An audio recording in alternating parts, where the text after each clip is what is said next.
সাকিব আল হাসানের মতো এরকম একজন ক্রিকেটার কখনোই রাজনৈতিক অঙ্গনে আসা যুক্তিসঙ্গত মনে আমি ব্যক্তিগতভাবে করি না।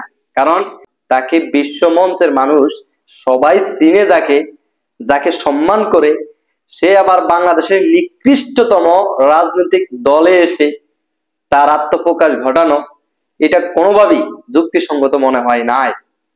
সেই ফলাফল কিন্তু লাস্ট পর্যন্ত এই যে অপকর্মের ঘাড় রাজনৈতিক অঙ্গনে এসে ঘাড়ের উপরে চার মারছে, চর হয়েছে, বুঝছো? এই যে সুশীল লীগরে এখন অনেকেই বলতেছে সাকিব আল হাসানকে মামলা বা সাকিব আল হাসানকে গ্রেপ্তার করা বা সাকিব আল হাসানকে বাংলাদেশের কি ক্রিকেটের বিসিবি থেকে নিরাপত্তা দেওয়া হয় না, এটা কোন ধরনের অবিচার। আরে কত অবিচার দেখছি বাংলাদেশে। এরকমও ছিল ফুটবলার একজন, সম্ভবত নামটা ভুলে গেছি, সেই ফুটবলারকেও হাতে হাত করা লাগানো হয়েছে, মনে আছে? এই যে কেরিয়ার, অর্থাৎ যখনই কোনো রাজনৈতিক অঙ্গনের ফুটন্ত ফুল ক্রিকেট অঙ্গনে এসে ফুটে, তখন সেটা নিকৃষ্ট হয়ে যায়। সাকিব আল হাসানের প্রভাব আমরা দেখছি, তিনি ক্রিকেট অঙ্গনে তার আধিপত্য বিস্তার দেখছি। আমাদের কত ভালো ভালো খেলোয়াড় যারা রাজনীতি করতে না বা রাজনীতির সাথে সম্পৃক্ত ছিল না বা রাজনৈতিক ট্যাগ দিয়ে তাদেরকে পুরোপুরি ভাবে খেলা থেকে বাদ করে দিছে। এক নম্বরই আসে আমাদের ইমরুল কায়েস ভাই, তার যে দুর্দান্ত লেভেলের পারফরমেন্স ছিল, তাকে কিন্তু জাতীয় দলে কোনোভাবে চান্স দেয় না। কারণ ছিল একটাই, তাকে ট্যাগ দেওয়া হয়েছে তিনি বলে জামাত করে। এজন্য সাকিব আল হাসান তখন কিন্তু ক্যাপ্টেন ছিল, তাকে নেওয়া হয়নি, এখনো পর্যন্ত তাকে নেওয়া হয়নি। আশা করি তিনি কামব্যাক করতে পারবে, কারণ এখন ফুটন্ত স্বাধীনতা ফুটে এসেছে 2024 সালের স্বাধীনতা থেকে। আশা করি এখন তার যেই খেলার যোগ্যতা, তার যেই ভালো একটা পারফরমেন্স, সেটা তিনি জাতীয় দলে এসে দেখাই দিতে পারবে। এরকম হাজারো আছে। তামিম ইকবালের কথায় আসি, যে তামিম ইকবাল সাকিব আল হাসানের কি ছিল, ঘোর বিরোধ ছিল। তামিম ইকবালও ঘোর বিরোধের কারণ আছে।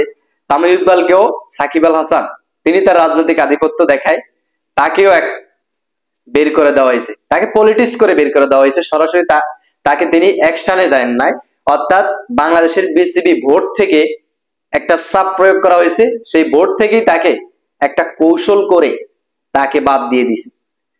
আমরা মনে করছি ওডিআই ওয়ার্ল্ড কাপে অন্তত আমাদের তামিম ইকবাল ম্যাচে দেখবে, তিনি দুর্দান্ত লেভেলে খেলা দিবে, তাকে কৌশলে বাদ দিয়ে দিছে। সাকিব আল হাসান ষড়যন্ত্রের মূল নায়ক ছিল সাকিব আল হাসান, বাদ দিয়ে দিছে, তার আধিপত্য বিস্তার করছে। অনেক ঘটনা আছে যেটা সাকিব আল হাসানের দ্বারা হয়েছে, ক্রিকেটটা একেবারে ধ্বংসের ধার প্রান্তেও নিয়ে গেছে সে। তবে সে ছিল এক সময়, যখন তিনি রাজনৈতিক অঙ্গনে ছিলেন না, তখন কিন্তু বাংলাদেশ ক্রিকেট টিমের সমানভাবে আধিপত্য ছিল, কারো এখানে প্রভাব ছিল না। তার যোগ্যতা অনুযায়ী তিনি খেলছে এবং বাংলাদেশের ক্রিকেট টিমকে সার্ভিস দিছে। যখনই রাজনৈতিক প্রেক্ষাপট ঢুকে গেছে, তখন আর এখানে কোনো খেলোয়াড়ের দাম ন্যূনতম ছিল না। এখানে ছিল পাওয়ার অফ পলিটিক্স পাওয়ার দেখায়া তারা কিন্তু আধিপত্য বিস্তার করে ক্রিকেট অঙ্গনটাকে একদম শেষ করে দিছে। বাংলাদেশ ক্রিকেট টিম আমরা বহুত বছর ধরে দেখতেছি, শুধু খেলতেই আছে মামারা, কোন বড় ধরনের কাপ উপহার দিতে পারে নাই। পারবেই বা কেন? যেখানে স্বৈরাচার সরকার 15 বছর আধিপত্য বিস্তার করে দেশের জিরো থেকে উচ্চ লেভেল পর্যন্ত সবকিছু তার আন্ডারে নিয়ে ফেলছে, সেখানে ক্রিকেট অঙ্গন তো পরের কথাই। দেখো, ক্রিকেট অঙ্গনে যখনই বাংলাদেশের নতুন স্বাধীনতা অর্জিত হয়েছে, তখনই কিন্তু বাংলাদেশের পাকিস্তানের বিপক্ষে টেস্ট দুর্দান্ত লেভেলে জয়। তারপরও কিন্তু আবার ইন্ডিয়ার সাথে খেলছে, ইন্ডিয়ার সাথে আবার সেখানে ওগা মারা খাইছে। সাকিব আল হাসান এক ম্যাচে মনে হয় 4 উইকেট পাইছে, তারপরও হারছে।